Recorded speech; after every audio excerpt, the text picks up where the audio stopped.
Hem arribat a sentir que amb la independència Catalunya seria molt més pobra, perquè perdria el 9, el 16 i fins i tot el 19% del PIB a causa d'un boicot d'Espanya als productes catalans. Però aquestes xifres són xerrameques sense cap fonament. Són per espantar. Analitzem-ne el perquè. Avui en dia el PIB de Catalunya està repartit de la següent manera.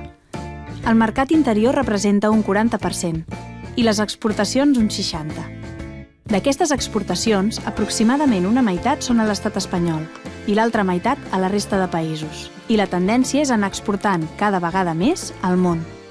Tot i això, com que per fer molts dels productes que s'exporten a Espanya se n'han hagut de comprar prèviament a l'exterior, el valor real de les exportacions a Espanya és menor, del 22,5%. Així doncs, veiem que hauria de passar per, com han dit alguns, tenir un 9% de reducció del PIB.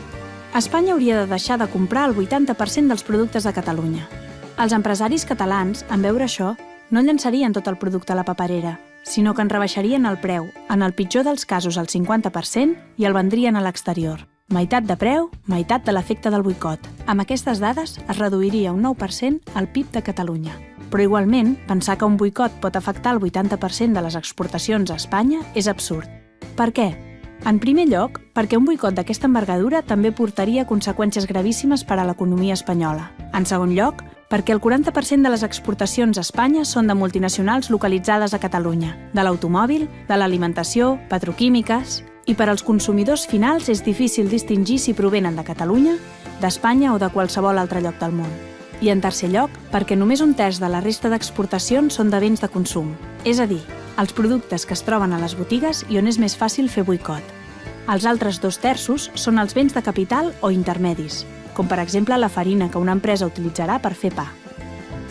Per aquesta mena de béns, comprats per empreses, no és tan fàcil trobar un bon substitut a bon preu. Sabent tot això, ha arribat l'hora de plantejar el pitjor dels boicots possibles. El boicot que es va fer al cava va fer caure un 6,5% les vendes. Doncs imagineu-vos que Espanya fa un boicot 7 vegades més gran, del 50%, i no només al cava, sinó a tots els béns de consum.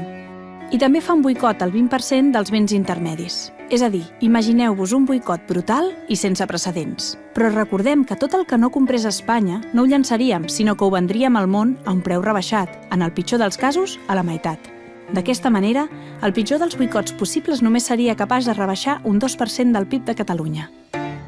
Tot i això, la independència sortiria econòmicament a compte, perquè Catalunya guanyaria un 8% del PIB gràcies a la recaptació dels seus propis impostos, com ja us hem explicat en un dels vídeos anteriors.